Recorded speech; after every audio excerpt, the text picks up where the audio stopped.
Comme je suis un piètre animateur et que je vais dire des bêtises si je vous présente, ce que je vais vous proposer, c'est de, en partant de tout au bout là-bas, c'est de vous présenter, donc de dire ce que vous faites comme type d'agriculture, pardon. Puis ensuite on passera aux questions. Oui, alors bonsoir tout le monde. Alors moi je suis agriculteur dans l'est de la France, à 30 km de Vittel, donc aux confins de la Marne, de la Seine, de la Saône, de la Meuse. Donc on est vraiment dans un département un petit peu différent d'ici. En polyculture élevage bovin, viande à l'herbe, un petit élevage de porcs sur paille, une ferme de 300 hectares en bio depuis 2014, une méthanisation depuis 2010, et depuis 2020, une partie de la méthanisation, une partie du biogaz est valorisée en carburant, donc via une station pour alimenter des camions, des bus scolaires.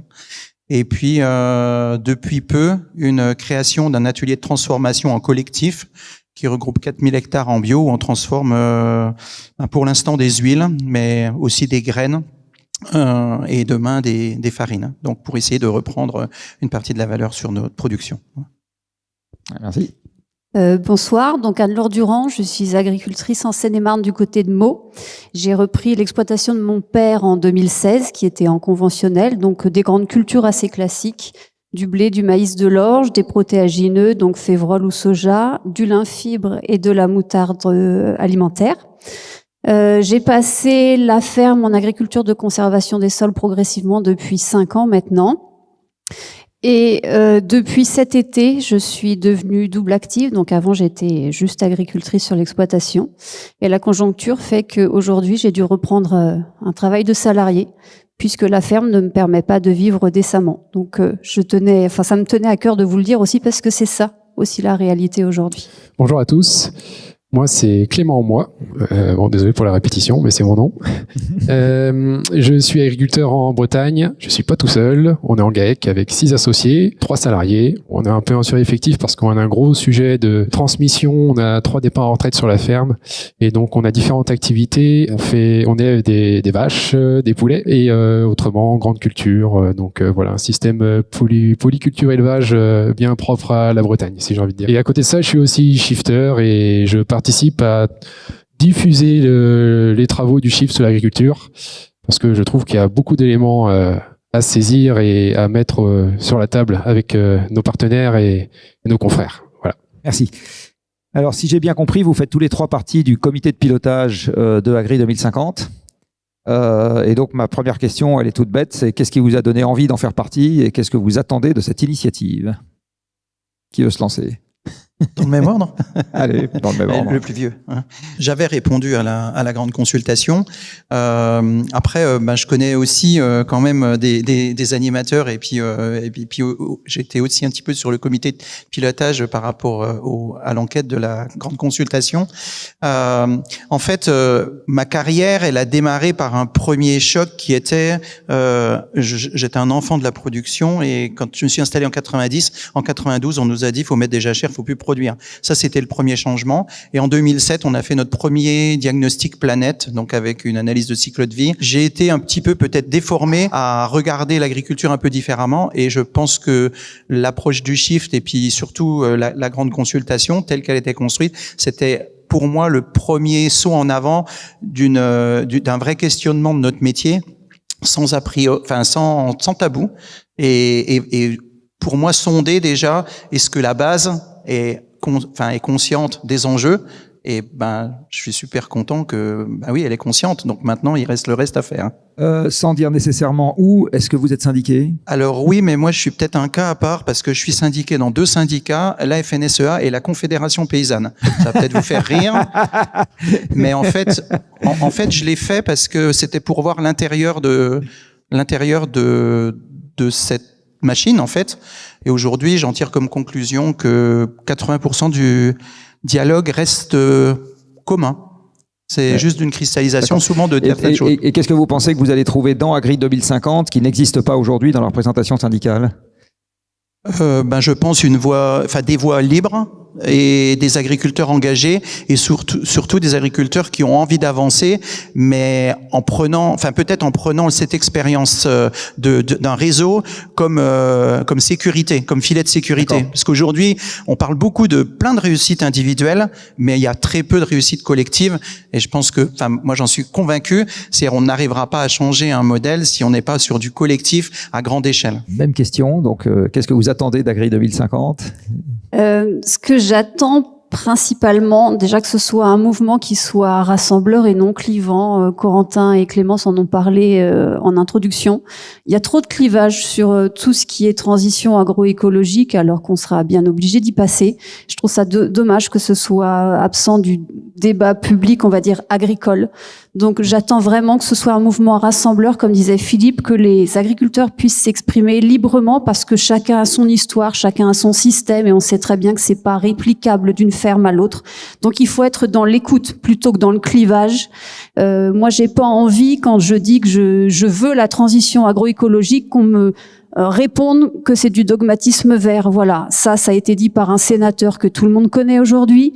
C'est pas possible, c'est stérile, ça ne sert les intérêts que d'une minorité. La profession agricole française, elle a besoin d'avancer. Le changement climatique, il est là. La transition agricole, on sera obligé d'y passer. Donc autant être acteur plutôt que de subir. Voilà. Donc j'attends que ce soit fédérateur, que plein de voix se libèrent, que on échange aussi techniquement, même si ça existe déjà ailleurs, mais vraiment qu'on porte un projet ambitieux pour l'agriculture française, qu'on ne se voile pas la face et qu'on y aille ensemble. Voilà. Même question, aujourd'hui vous êtes dans un syndicat ou pas ? J'étais syndiquée, alors bon, on n'est pas là pour faire... Non, c'est pas la peine, enfin je ne cherche pas à ce que vous le nommiez si vous l'êtes, c'est simplement pour comprendre ce que vous attendez d'Agri 2050 qui n'existe pas aujourd'hui dans les services ou dans les représentations proposées par les organisations syndicales. C'est plutôt ça l'intérêt de... J'ai été syndiquée jusqu'à l'année dernière dans le syndicat majoritaire et aujourd'hui je ne m'y retrouve pas et je ne me retrouve dans aucun syndicat. Voilà, comme ça, il n'y a pas de jaloux. Je ne me retrouve dans aucun syndicat. Je pourrais être proche de la Confédération paysanne, mais c'est trop clivant, là encore. Moi, je me vois pas arriver et dire je voudrais faire partie de la Confédération paysanne, mais j'utilise du glyphosate. Ça va coincer. Donc voilà, faut sortir de tout ça. Eh ben, même question. Oui. Alors, qu'est-ce que j'attends d'Agri 2050 ? Je rejoins ce qui a été dit sur l'histoire des clivages et puis, comme tu le dis, Philippe, les 80% sur lesquels on est d'accord d'un côté ou de l'autre, peu importe nos syndicats. Justement, moi, c'est ça qui me motive, c'est que je pense que peu importe les idéologies et les sensibilités syndicales et politiques, on a une contrainte en commun, un problème en commun à gérer et du coup l'approche du Shift Project elle est fédératrice. La double contrainte carbone elle s'impose à tous et surtout c'est la démarche du Shift Project elle est parce qu'on est habitué à se prendre des leçons en tant qu'agriculteur et sans dire que c'est jamais bien fondé. Par qui ? Habitué à prendre des leçons par qui ? De la société en général. D'accord. Mais sous l'angle, la société nous donne des leçons et de quel droit ou Sous l'angle, il y a des sujets à travailler en agriculture, mais souvent notre métier n'est pas bien compris. Et l'approche du Shift Project, elle pose vraiment les sujets avec beaucoup d'humilité, beaucoup de rigueur scientifique, sans jugement. Et je la trouve du coup beaucoup plus objective et beaucoup plus recevable pour nous en tant qu'agriculteurs. Je me sens considéré et j'ai envie vraiment de puiser dans les éléments de réflexion qu'ils apportent. Et je pense qu'il y a beaucoup de choses à en tirer. Et même question, aujourd'hui vous appartenez à un syndicat ou pas ? J'ai une posture un peu particulière dans le sens où, comme je suis conférencier, pour être sûr que je ne sois pas mis hors jeu pour communiquer à tout le monde, peu importe les sensibilités politiques, je n'appartiens pas à un syndicat. Et je pense que pour autant que ce sont des acteurs absolument essentiels et qu'il faut les challenger sur nos enjeux nouveaux. Ah, alors du coup j'ai une question. Est-ce que vous pensez que l'existence d'un réseau comme Agri 2050, s'il devient suffisamment significatif, pourrait conduire justement les syndicats dits représentatifs à changer un peu la manière dont ils fonctionnent ? Ah oui, justement, j'espère. Je l'espère. Comme l'a dit Corentin tout à l'heure en introduction, oui, c'est intéressant de discuter de la technique, mais en soi, pour la transition agricole, agroécologique du moins, la technique, en fait, on la connaît déjà, on les connaît déjà, nos leviers techniques. On a besoin de lancer un mouvement pour faire bouger le cadre, et ça passe aussi par les syndicats, et j'espère que les syndicats vont prendre en considération la double contrainte carbone. Alors justement, ça tombe bien, c'est la question qui suit. Alors moi, je vais pas parler exactement de double contrainte carbone, mais je vais plutôt parler de questions de transition et de résilience, là, et en particulier de résilience. Une question, c'est est-ce que vous avez l'impression qu'aujourd'hui, dans le débat sur l'agriculture et dans les préoccupations exprimées dans le débat public par les syndicats agricoles, ces questions de résilience, d'adaptation au changement climatique, etc., sont suffisamment bien prises en compte, ou vous trouvez que pour le moment, c'est pas au niveau? Non, moi je pense que c'est pas pris en compte déjà. C'est-à-dire qu'en fait aujourd'hui il y a des éléments de langage qui sont repris depuis les crises. On parle de souveraineté alimentaire, puis tout d'un coup quand on approche le Mercosur, on voit que la souveraineté alimentaire c'est plus tout à fait la même. Quand on a des crises énergétiques ou qu'on parle aujourd'hui du prix de l'azote qui augmente avec une taxe carbone, c'est plus tout à fait la même chose. Quand on parle de réchauffement climatique, dérèglement climatique, quand on parle de restriction d'eau. Et encore dernièrement, quand on devient importateur net, on voit que la souveraineté alimentaire, elle a pas du tout la même définition dans le discours. Et on voit que c'est en train de il y a des visions qui convergent. Moi, je pense qu'à un moment donné, c'est pas pour revenir sur le syndicalisme, mais c'est simplement aujourd'hui, il faut que les voix du terrain. C'est pas pour revenir. Si, il faut y revenir, parce que j'ai envie d'être un peu taquin en disant si le syndicalisme représentait déjà parfaitement la totalité des enjeux, on serait pas ici. Donc ça veut dire si je vais plus loin, ça veut dire qu'aujourd'hui le syndicalisme, pour évoluer, doit entendre les voix du terrain. Sinon, ça veut dire que le rôle d'un syndicat, c'est de représenter ses agriculteurs, tous syndicats confondus. Et à un moment donné, c'est soit on va fissurer un outil quand même historique en agriculture, quand même notre syndicalisme, notre solidarité, nos modèles coopératifs, toute notre corporation agricole, et parce que le terrain demande justement un changement. Aujourd'hui, ce changement-là, il est quand même conduit surtout par le revenu, et quand on parle de souveraineté alimentaire, on parle quand même d'un revenu déjà de l'agriculteur, et qu'est-ce qu'il doit produire demain? Et donc là, on emmène, alors je vais peut-être un peu loin parce qu'il y a d'autres questions, mais on emmène ce débat sur est-ce qu'aujourd'hui on doit produire quelque chose qu'on sait produire et qu'on sait consommer, ou est-ce qu'on continue d'être aveugle sur de la compétitivité, où on sait qu'un jour on a des limites planétaires et on a aussi des limites techniques qui font que on n'arrivera jamais à être compétitif. Avec un élément qui est quand même nouveau et que l'agriculture a jamais connu, c'est le renouvellement de génération très rapide. Et donc là, ça va être très compliqué. J'avais la même question, mais si vous avez envie de parler d'autre chose, pas de problème. Sur les enjeux d'adaptation au réchauffement climatique, est-ce que vous les estimez suffisamment appréhendés dans le débat public? Parce que transition et résilience, pour moi, il y a beaucoup de résilience. Donc adaptation au réchauffement et par ailleurs, comme je disais tout à l'heure, les questions de décarbonation, parce qu'à un moment, on l'a bien vu avec la crise du gaz, là, tout d'un coup, le prix des engrais est monté au plafond. Est-ce que ces sujets-là vous semblent suffisamment pris en compte, anticipés? Est-ce que finalement les syndicats regardent suffisamment loin devant sur les échelles de temps qui sont celles de l'agriculture? Alors, les enjeux de résilience. Je pense qu'il y a un consensus de la profession agricole sur le dérèglement climatique, sur les aléas climatiques qui nous frappent, sur les pertes de rendement, sur les complications qu'on a à conduire nos cultures. Ça, il y a un consensus. Le consensus, à mon avis, n'existe pas dans nos représentations professionnelles sur la manière dont on va mener la résilience, si on peut dire ça comme ça. C'est-à-dire que on peut faire le constat qu'on a effectivement un dérèglement climatique, qu'il va falloir décarboner, mais comment on y fait face? Et on y fait face en fait par la transition agricole. Alors on peut l'appeler agroécologique, mais par un changement de pratique.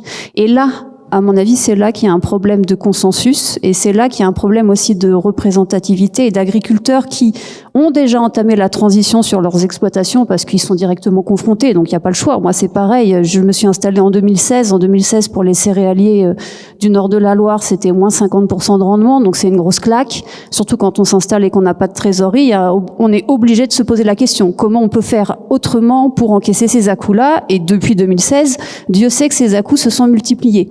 Donc la question est de savoir maintenant, la transition, on est obligé, mais on fait quoi? On continue avec nos pratiques conventionnelles ou on modifie nos pratiques? Et c'est là qu'il faut trouver un consensus, et c'est là qu'il faut aussi laisser s'exprimer tous ces agriculteurs qui en individuel, tu parlais de réussite individuelle, il y en a un paquet d'agriculteurs qui ont fait la transition sur leur ferme et qui arrivent et qui ont des pratiques qui fonctionnent. Et en plus, derrière ça, il y a quand même une question moi je trouve de reconquête de l'autonomie de décision, pour en discuter avec d'autres agriculteurs qui sont partis dans cette voie-là. Quand même, on replace l'agronomie au centre des choix stratégiques de l'exploitation, et l'agriculteur, il redevient complètement maître, plutôt que, excusez-moi de dire ça, mais plutôt que d'être exécutant d'un programme phyto donné par un technicien.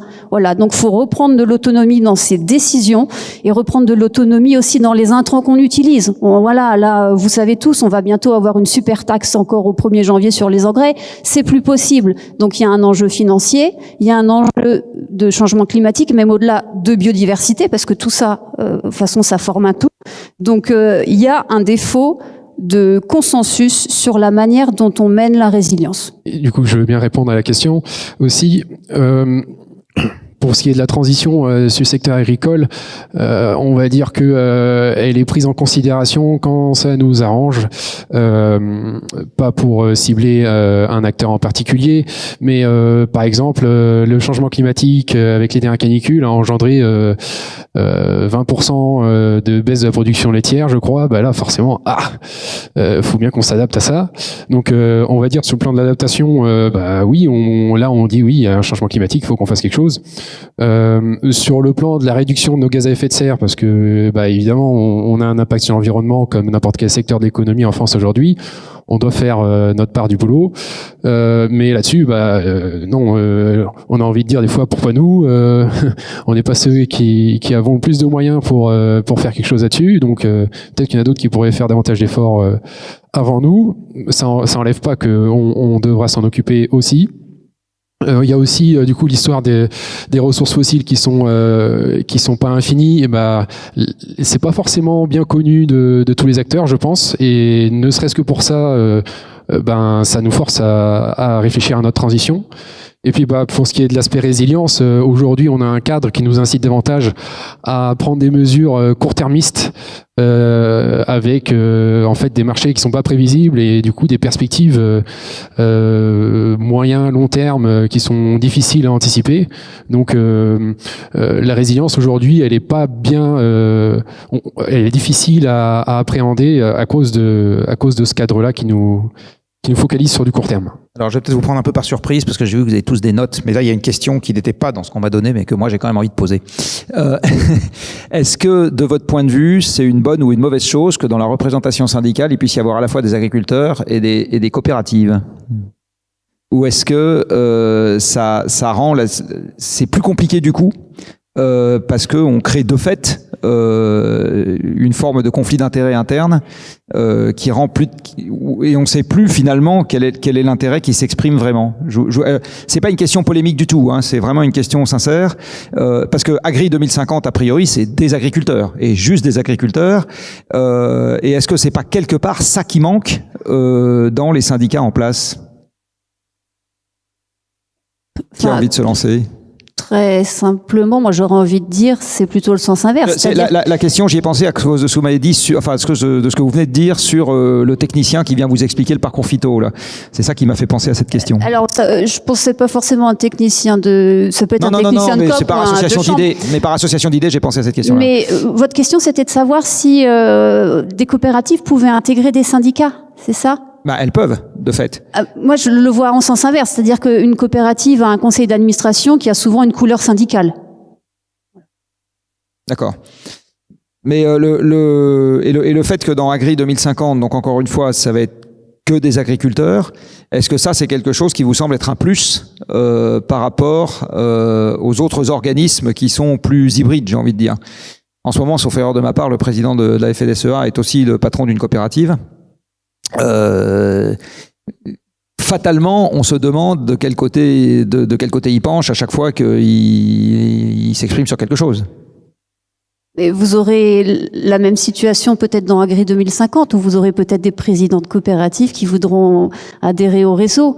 Oui, Donc, oui, mais comme le réseau n'a pas d'expression publique en tant que tel, c'est-à-dire le réseau, personne ne va s'exprimer au nom d'Agri 2050 pour exprimer une position, enfin, ou en tout cas, je ne pense pas que ce soit prévu demain matin.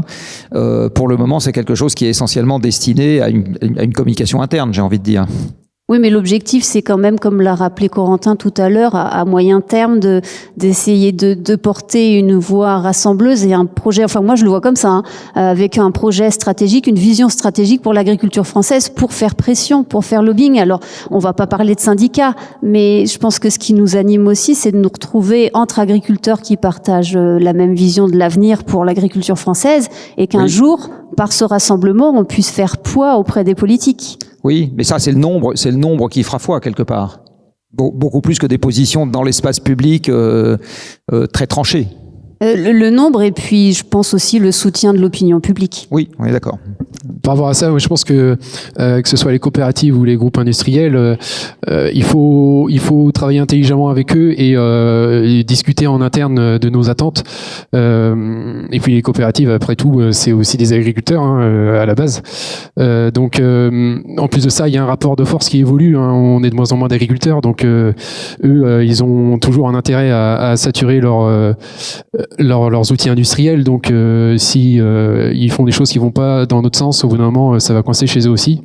Donc, moi, je pense que après, pour répondre à la question du syndicalisme, moi, j'ai pas un avis tranché là-dessus, mais je pense qu'il faut, l'essentiel, c'est de rester connecté avec eux et qu'il y ait un échange qui fonctionne dans les deux sens pour avancer. Bon, comme je suis plus vieux, j'ai le droit de dire des bêtises. Moi, je pense qu'il y a trop de consanguinité dans notre profession agricole, et ça, c'est malheureux à dire, mais aujourd'hui, le mouvement ne change pas parce qu'il y a des outils qui ont fait que je prends l'exemple d'une coopérative. Une coopérative, à l'origine, elle est faite sur un territoire avec une problématique, avec des agriculteurs qui ont fondé cette coopérative parce qu'il y avait un problème, soit un problème de marché, soit un problème de rentabilité, de transformation, de partage de valeur. Aujourd'hui, une coopérative nationale me semble complètement déconnectée des enjeux qui vont arriver demain. Alors, si on avait une baguette magique, mais c'est pas facile, c'est aujourd'hui, on ne pourra pas repartir en collectif si on commence à dire on part en collectif national. D'abord, ce qui échoue aujourd'hui, c'est des politiques nationales de développement, alors que chaque territoire est différent. On va pas développer le lait dans le Doubs à 750 € les 1000 litres, comme on le développe en Bretagne, parce qu'il y a aussi, on peut massifier une production et qui correspond à un autre marché. Pourtant, les coopératives du Doubs, je pense qu'elles sont aujourd'hui le fossile des coopératives et qui fonctionnent très bien, mais parce qu'il y a peut-être pas un attachement à une valeur de cet outil comme un outil économique et qui on massifie. La preuve, c'est que le comté aujourd'hui, quand on le fabrique, on en fabrique 95 ou 96% pour laisser une demande plus forte que l'offre pour que le prix soit toujours maintenu. En fait, c'est quelque chose qui a été toujours acté dans ce modèle-là. Maintenant, je pense que dans nos territoires, on va avoir des changements qui vont arriver avec le dérèglement climatique, avec des charges, avec de l'engrais, même aujourd'hui, avec un système agroécologique qui va emmener plus de réflexion sur des techniques différentes, avec du matériel différent, avec probablement beaucoup plus d'agriculture de précision, ça coûte cher. Il va falloir le mutualiser. Si on le mutualise, ça veut dire on va créer des coopératives justement d'intérêt pour mutualiser cette technique-là. Et ça, on peut pas le faire au niveau national. Et je pense qu'à terme, il faudrait imaginer, alors au niveau des coopératives, je pense qu'il faudrait imaginer des structures qui aujourd'hui sont plus à même à répondre à telle ou telle filière ou tel territoire, parce que nos territoires, ils vont plus du tout se ressembler de la même manière. Et ça évitera peut-être de cristalliser des débats sur la loi du plomb, sur tel ou tel insecticide. je suis en bio, mais je pense qu'à un moment donné, on fera pas de la betterave dans le Massif central. La betterave, elle restera quand même dans des territoires où on fait de la betterave. Et il faut trouver des solutions. Aujourd'hui, trouver les solutions, c'est peut-être pas prendre des décisions strictes sur quelque chose qui nous pend au nez, c'est-à-dire qu'à un moment donné, il y a quand même des molécules qui vont être retirées, mais c'est réfléchir justement avec ces filières sur les territoires, mais à une prospective qui n'est pas de continuer de répéter le passé, et plutôt de s'adapter. Et pour ça, il faut que ce soit des collectifs. Si c'est pas des collectifs, ça peut pas marcher au niveau national. Mais je comprends par ailleurs que dans collectif pour vous, c'est du petit collectif au départ. Il faut que ce soit un système remontant quelque part. Petit ou interconnecté, c'est-à-dire qu'on peut avoir les mêmes objectifs dans un collectif qui sera sur Toulouse ou dans le Grand Est comme nous, et partager justement ses connaissances, ses retours d'expérience, etc. Mais forcément, c'est pas le même territoire. On va pas faire de la lentille à Toulouse ou de la lentille dans le Grand Est. Donc c'est ces choses-là qu'il faut interconnecter. Oui, mais non, mais c'est ça que j'entendais par petit collectif, c'est-à-dire ça commence entre personnes qui se ressemblent et qui sont capables de se comprendre. C'est peut-être le but d'Agri 2050. Et qu'il faut des choses voisines. Oui, bien sûr. Si vous le voulez bien, maintenant, on va parler un tout petit peu argent. Une des choses qu'on entend très souvent, en tout cas qui a été spectaculaire dans la grande consultation, c'est que la principale barrière aujourd'hui à la transformation des pratiques, c'est une barrière économique. Et je vais recommencer avec une question, moi, qui me tarabuste. Alors, je vais commencer par parler d'un autre secteur. Je vais vous parler du secteur industriel. Dans le secteur industriel, quand il commence à y avoir des envies de changement dans la collectivité, les industriels vont voir les pouvoirs publics en disant la collectivité a envie qu'on change, on sait le faire, ça vaut 500 millions, donnez-nous 500 millions et on changera. Très bon pour faire ce genre de truc.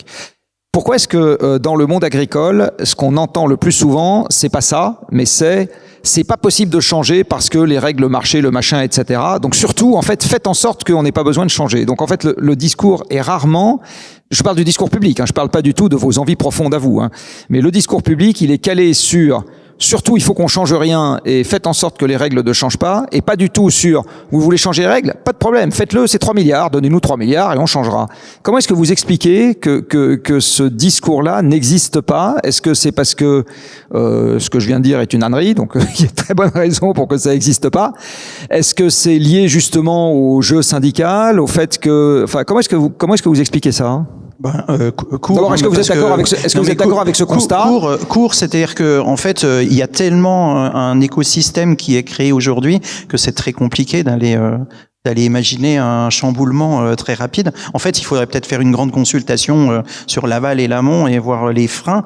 Peut-être, je sais pas, moi en tant qu'agriculteur, je peux pas les répondre à leur place. Alors l'industriel, il se préoccupe pas tellement de l'aval et de l'amont quand il fait sa demande. Il dit vous voulez qu'on change, très bien, on va changer les procédés de fabrication. Il va falloir qu'on change ceci, cela, qu'on fasse des investissements. C'est 500 millions, 2 milliards, etc. Filez-nous et puis on le fait. Donc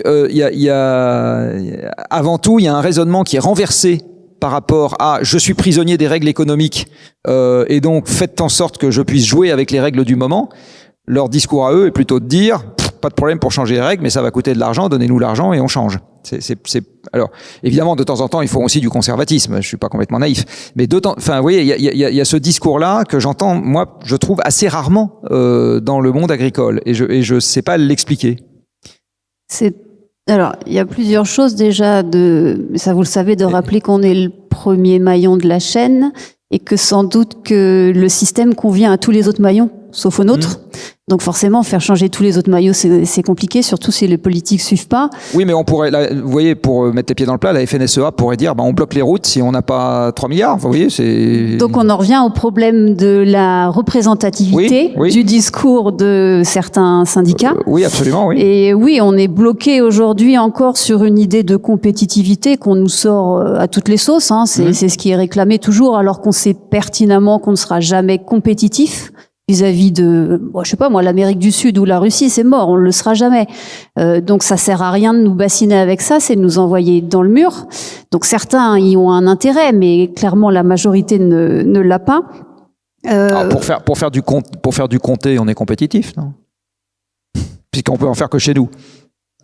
Bah après, il faudrait tout passer sous appellation d'origine. Oui, mais vous voyez, ça pourrait être une demande du monde syndical. C'est une façon de faire des barrières à l'entrée. Oui, mais après, on joue sur des quantités qui n'ont rien à voir. Moi, ma coopérative, elle va comment récolter 500 000 tonnes de blé par an, et c'est que ma coopérative, on va pas créer une appellation. Ça dépend des types de cultures, parce qu'il y a des cultures sur lesquelles les quantités ont à voir. Par exemple, regardez la profession viticole, ils ont quand même défendu avec des appellations la quasi-totalité de la production française. Oui, et il y a des filières qui s'en sortent bien. Moi, je fais du lin fibre, ça marche bien aussi, parce qu'il y a une forte demande et il n'y a pas une grosse production, et que les tailleurs font en sorte que... Je dis pas que c'est facile, hein, mais je suis juste en train de dire, je suis étonné du fait qu'il y a des voies qui ne sont jamais explorées. J'ai jamais entendu dans le débat public, on réclame que les pouvoirs publics nous passent en appellation d'origine, je sais pas quoi, toute la moitié de la production française. Enfin, même si c'est des demandes farfelues, j'en sais rien. On pourrait avoir ce genre de choses, et encore une fois, je comprends.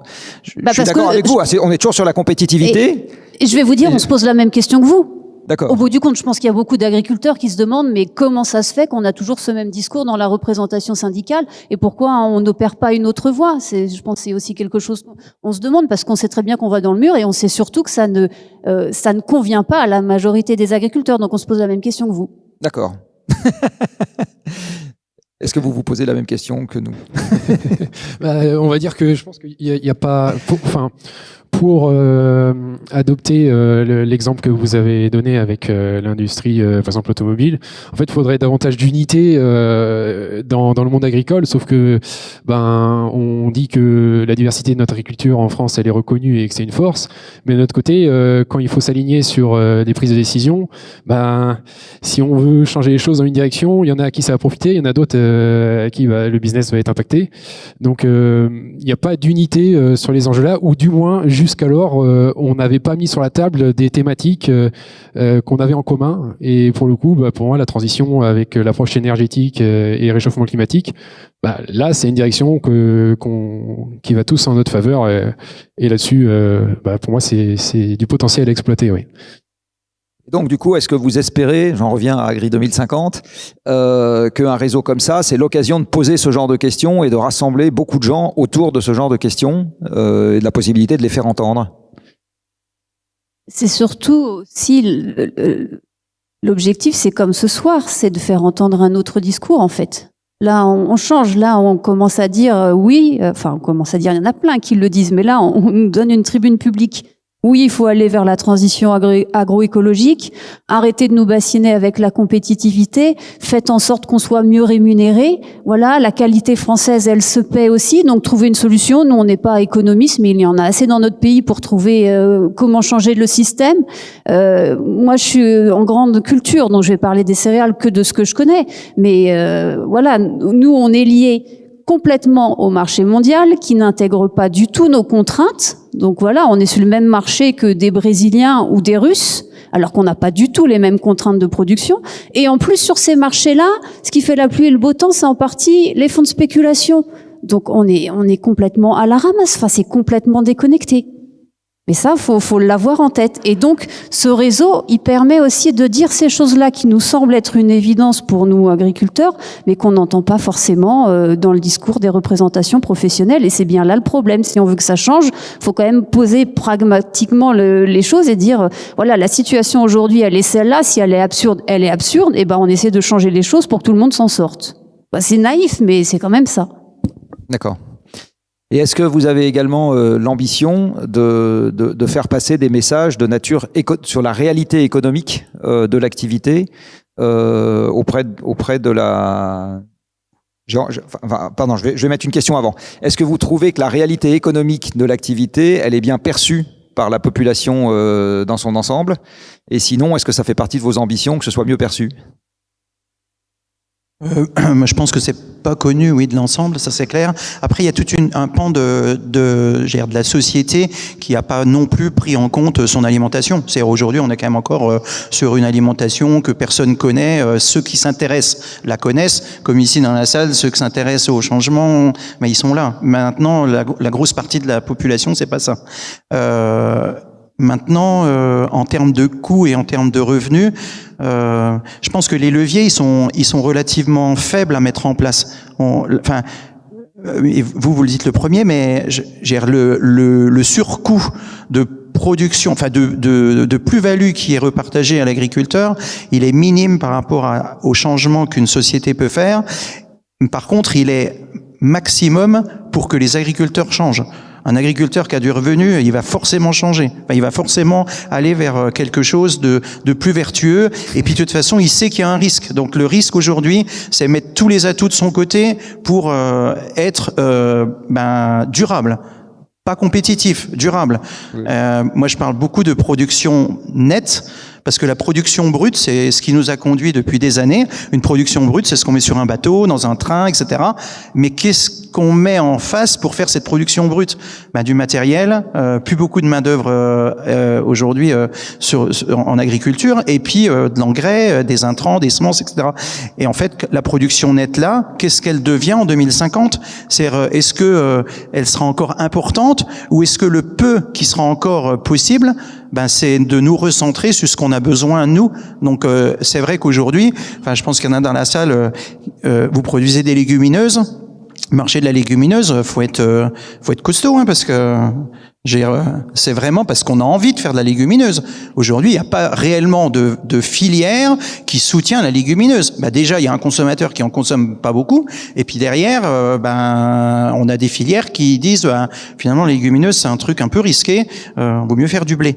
Ouais, mais bon, donc l'agriculteur, s'il n'a pas de filière, il peut pas. Donc aujourd'hui, on commence seulement d'aller sur ces filières-là quand c'est un agriculteur, ou mieux, un collectif d'agriculteurs qui vont se réapproprier cette valeur-là, et puis qui vont en direct avec une société civile pour discuter, justement, ce que vous mangez, c'est ça. Si ça coûte 2 centimes, est-ce que vous êtes prêt à le manger? Je pense qu'il n'y a pas beaucoup de personnes qui aujourd'hui s'intéressent à son alimentation. Quand on lui dit c'est 2 centimes de plus, il achète. En plus, c'est bon pour la santé. Donc, oui. Ouais, par rapport à ça, justement, je reviens sur ce que tu dis, Philippe. Agriculteur, quand on s'installe, c'est faire un compromis. C'est-à-dire qu'on peut avoir toute la bonne volonté du monde, les meilleures convictions en termes de durabilité, décarbonation, etc. Malgré tout, on produit que ce qui se vend. Donc, le marché, il est déterminant dans notre capacité à effectuer notre transition. Et pour autant, j'ai pas envie non plus de jeter la pierre, ce qui serait un peu trop facile, aux consommateurs et uniquement aux consommateurs, parce que je pense que si on veut faciliter notre transition, il faut savoir qu'est-ce qu'on fait des marchés. C'est-à-dire quelle place on lui laisse prendre dans l'orientation de notre agriculture, à quel point en fait il pèse dans comment on va orienter notre agriculture. Donc si on veut un marché qui reste très libéral, du coup c'est le marché qui va piloter la façon dont notre agriculture va être orientée. Dans ce cas-là, on a besoin si on veut faire une transition, de mécanismes protecteurs. Désolé, je lis mes notes parce que je me perds un peu. Donc on a besoin de mesures protectrices si on veut conserver un système libéral, et en fait si on veut je veux dire si c'est pas en mettant des mesures protectrices qu'on va effectuer la transition, ça veut dire qu'en fait c'est une révolution culturelle qu'il faut opérer, parce que en fait c'est un cadre social qui va conditionner des comportements de consommation. Donc si ce cadre social-là, il évolue et que les gens d'eux-mêmes, parce que culturellement pour eux, ils ont décidé de s'emparer des sujets environnementaux et du réchauffement climatique, naturellement, eux, ça va les faire consommer des produits qui vont plus dans le sens d'une vertuosité vis-à-vis du climat. Et là, le marché va se diriger naturellement vers plus de vertuosité, et ça va challenger toutes les filières vers cette direction-là. Mais le problème, c'est qu'on ne peut pas attendre cette révolution culturelle parce qu'on a quand même une deadline avec les ressources énergétiques qui ne sont pas infinies. Donc, je pense qu'on a besoin, malgré tout, de mettre en place des mécanismes protecteurs. Voilà. Je vois l'heure qui tourne. Est-ce qu'aujourd'hui, c'est prématuré de vous demander si Agri 2050, vous avez des idées d'autres entités avec lesquelles vous pensez que vous aurez des liens naturels? Alors, je vais vous donner un exemple. Moi, je suis persuadé, peut-être à tort, que les gens, ça les rapproche de l'agriculture quand ils font plus la cuisine. C'est peut-être idiot, comme voilà. Bon. Et on fait plus facilement la cuisine quand on va au marché. Sauf qu'aujourd'hui au marché, c'est les vieux. Moi, quand je vais au marché, je suis jeune dans les clients du marché, voire très jeune. Non, alors je fais mon marché à côté de la fac d'Orsec, donc de temps en temps, il y a 3 étudiants étrangers qui ont gardé des bonnes habitudes, qui vont faire leurs courses, mais globalement quoi. Est-ce que vous pourriez imaginer, parce que je pense à la question des débouchés qui est quand même cruciale. Enfin, on vient d'en parler, etc. Est-ce que vous pensez qu'une bonne manière aussi, et au fait que la population connaît mal globalement le métier que vous faites, est-ce que vous avez déjà des idées d'autres entités avec lesquelles vous dites tiens, ça serait intéressant que Agri 2050 se rapproche, parce que c'est des gens qui sont, c'est pas le monde agricole, mais c'est juste à côté, avant, après, au-dessus, en dessous, et ça serait utile dans l'interaction avec le reste de la société, parce que finalement c'est ça le sujet d'Agri 2050, c'est que dans l'interaction avec le reste de la société, là, ce que vous essayez de faire qui va dans le sens des attentes de la collectivité soit mieux valorisé. C'est quand même un peu le sens.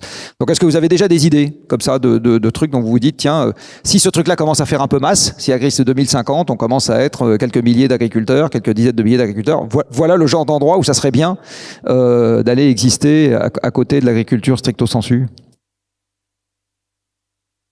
Tout le monde me regarde. Je sais pas, non mais est-ce que vous pensez, est-ce qu'il faut aller dans les écoles, est-ce que, tiens, ici on est sur le plateau de Saclay, on a la moitié des futurs décideurs français là qui sont en train de faire leurs études à côté, est-ce qu'il faut pas tous les traîner par leur guêtre pour les faire venir ici? J'en sais rien, enfin, est-ce que vous avez des idées comme ça de trucs dont vous vous dites qu'il faudrait le faire? Moi, je vais vous donner juste un petit exemple de ce qu'on fait, parce que ça, je découvre un métier que je ne savais pas faire il y a 2-3 ans. Donc oui, sur la ferme, j'ai oublié quand même de dire, je parle beaucoup de collectifs, mais en fait mon plus gros poste de charge sur la ferme, c'est la main d'œuvre. On est 7 sur les 300 hectares. Je suis plutôt fier que les 7 puissent très bien vivre, parce que on a repris de la valeur sur nos productions. Maintenant, c'est un parcours du combattant. Parce que franchement, quand on produit, alors quand on s'est mis à transformer ces produits pour aller sur les marchés, on nous attend en disant ah ben oui, votre produit il est meilleur, il est bon, etc. Mais derrière il y a toujours un coût. Une cantine collective, elle a un budget, une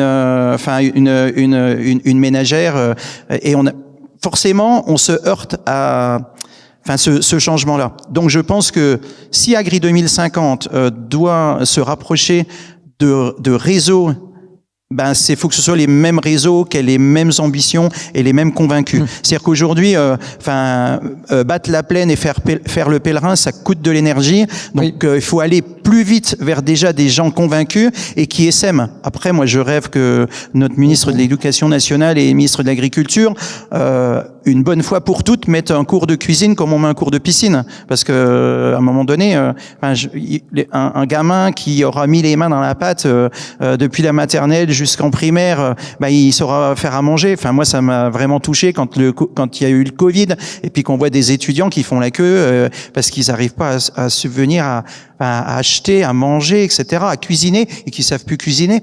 Et donc là, c'est vraiment, ça, c'est une grosse erreur.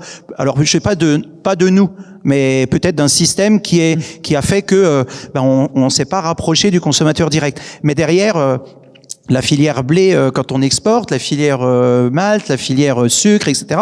C'est compliqué ça, parce que aujourd'hui on peut difficilement parler à un consommateur de quelque chose qui va très loin à l'autre bout du monde. On est d'accord, mais peut-être qu'on peut commencer par les choses faciles et pas, si je puis me permettre d'être un tout petit peu taquin, pas avoir ce travers français qui, quand on cherche à changer, voit tout de suite l'endroit où ça va pas marcher, plutôt que de commencer par voir tout de suite l'endroit où ça va marcher.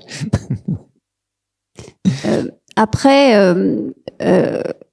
Je pense que pour répondre à la question, il faut déjà revenir, et vous l'avez déjà dit, sur le fait que la transition, elle ne passera que par du revenu. De toute manière, bien réinsister que le revenu agricole, ça sera central dans toutes les orientations et tous les changements qu'on voudra opérer.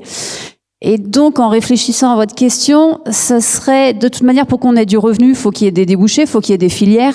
Donc peut-être qu'Agri 2050 aurait tout intérêt à se rapprocher de toutes les industries agroalimentaires qui sont déjà convaincues par la transition, qui ont déjà créé une filière rémunératrice et qui aident les agriculteurs à aller dans ce sens-là pour montrer, pour que ça crée une dynamique, pour dire oui, ça existe, c'est possible, et que ça entraîne les autres. Comment on peut participer à ça à notre échelle C'est assez complexe. Moi, j'ai envie de dire plus largement, c'est la société aussi qui doit se transformer, et puis c'est un peu la révolution culturelle dont je parlais. Mais typiquement, vous avez parlé des écoles, les écoles d'agriculture versus les écoles de commerce, ça passe pas autant de monde l'un et l'autre. Donc, apprendre à faire manger, évidemment aussi. Et en fait, c'est comment on arrive à je sais pas, j'ai envie de parler des fois d'exode urbain, à ramener les gens à la ruralité, et quand on va les rapprocher à des choses simples qui relèvent de la nature, du fonctionnement de comment on fait à manger, par exemple, ça va tout de suite peut-être recentrer des centres d'intérêt qui vont aller plus en faveur du monde rural, de l'agriculture, plutôt que vers l'intelligence artificielle ou l'aéronautique, je sais pas. Je vous assure que l'intelligence artificielle, ça a vachement bon. Je sais pas si vous en avez mangé récemment. On a un petit avec une gousse d'ail, il a toujours. Bon, merci.